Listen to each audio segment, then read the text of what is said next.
Bonjour Francis, Bonjour. ça me fait plaisir de t'interviewer aujourd'hui parce que c'est une année importante pour le groupement des exploitateurs de l'industrie pharma. Tout à Et c'est fait. l'objet de cette interview. Peut-être avant de commencer, prendre quelques minutes pour te présenter. Tu as fait carrière à l'international, tu as commencé en 1978 au sein du laboratoire Lorquin Mediolanum. Exact. Tu as travaillé également chez Biocodex. Et en parallèle de tes activités professionnelles, tu es depuis 2012 président du groupement des exportateurs de l'industrie pharma. Nous t'en sommes très reconnaissants.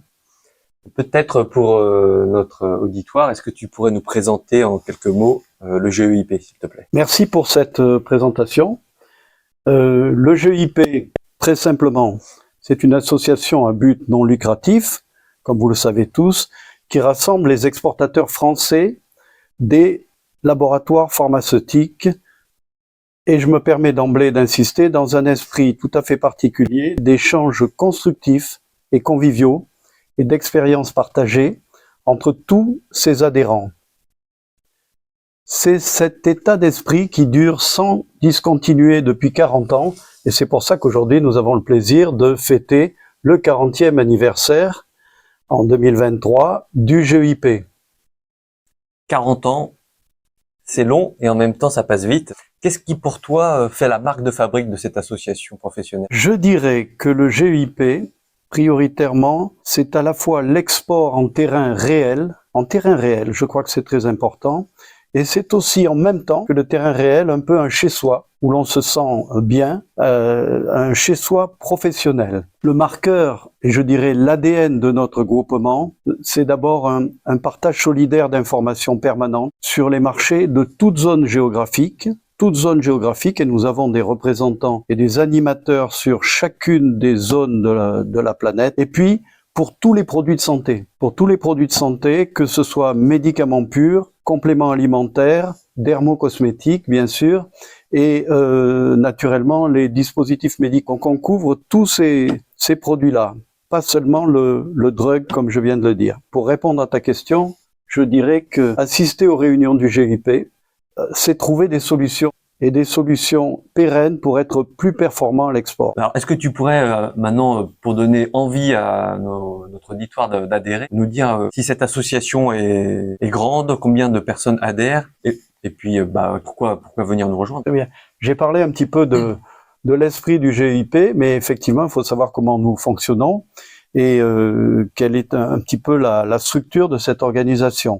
J'ai entendu le mot envie, et ça c'est vrai, et je pense que depuis 40 ans, il y a une envie d'être au GEIP, malgré le fait qu'il y ait beaucoup d'autres associations qui traitent de l'export, mais la spécificité du GEIP fait que, effectivement, cette envie perdure et se développe encore, puisque nous avons à ce jour 130 adhérents qui représentent tout type de labos.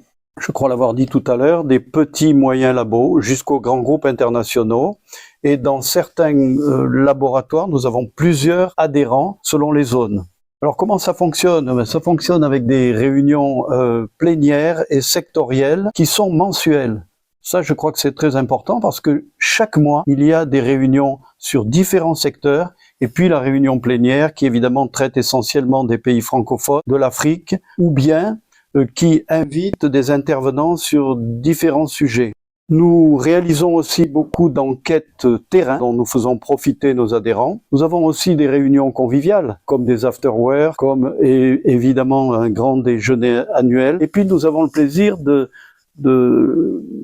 d'inviter des intervenants qui débordent un petit peu les questions purement pharma, qu'elles soient commerciales ou qu'elles soient finalement scientifiques ou réglementaire. Est-ce que je peux me permettre de te citer ou de te rappeler, je sais que tu connais bien, mais un certain nombre d'intervenants qui montrent bien un petit peu la diversité de nos interventions et de nos thèmes traités. Je pourrais en citer juste quelques-uns très rapidement, comme Jean-Pierre Raffarin qui est venu début 2022 nous rencontrer. On a invité sur des thèmes du Moyen-Orient ou du Maghreb des personnalités comme Benjamin Stora, Antoine Sfer, plus récemment Nora Berak, voilà, et différents intervenants politiques sur différents pays du Moyen-Orient, d'Europe. Bien. Voilà, alors ceci n'empêche pas que nous ayons évidemment une collaboration étroite et permanente avec de nombreux organismes.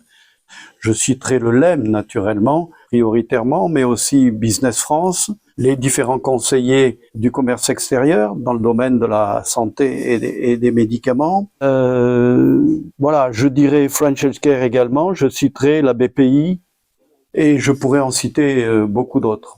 L'industrie de la santé, de la pharma, c'est vraiment notre domaine, l'export.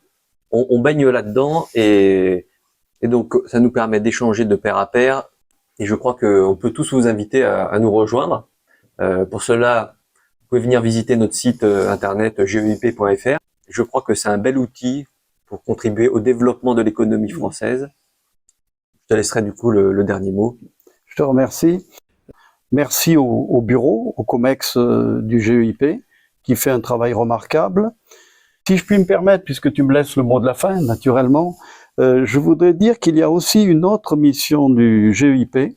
Nous rencontrons très souvent parmi nos adhérents des personnes qui ont envie de faire évoluer leur carrière. Non seulement nous réglons les problèmes concrets d'exportation pour pérenniser notre implantation à l'international, mais aussi nous pouvons trouver des propositions de postes, d'amélioration de postes, et ça je crois que c'est quelque chose que peu de gens peuvent apporter et c'est à mettre au crédit de l'UIP également. Merci. Merci à toi. Au revoir à tous. Merci.